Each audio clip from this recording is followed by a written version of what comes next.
ഒരു മനുഷ്യൻ്റെ കർമ്മമെന്ന് പറയുന്നത് അത് രണ്ട് വിധത്തിലാണ് ആ കർമ്മഫലം നമുക്ക് ലഭിക്കുന്നത്. ഒന്ന് ശിഷ്ടകർമ്മഫലം, അതായത് നല്ല കർമ്മഫലം. മറ്റൊന്ന് ദുഷ്ടകർമ്മഫലം, അതായത് ദോഷകർമ്മഫലം. ഇതെങ്ങനെയാണ് സംഭവിക്കുന്നത്? അതിനാദ്യമായി വേണ്ടത് നല്ലൊരു മനസ്സാണ്.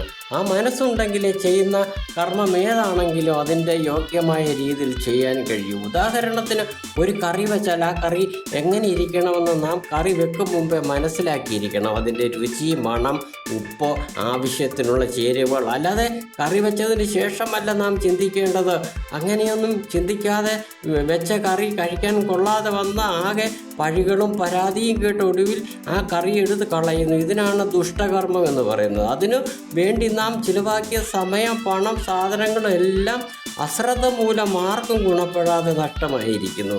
ഈ കർമ്മത്തിൽ നിന്ന് എന്ത് നന്മ കിട്ടാനാണെന്ന് നമ്മൾ ചിന്തിക്കുക.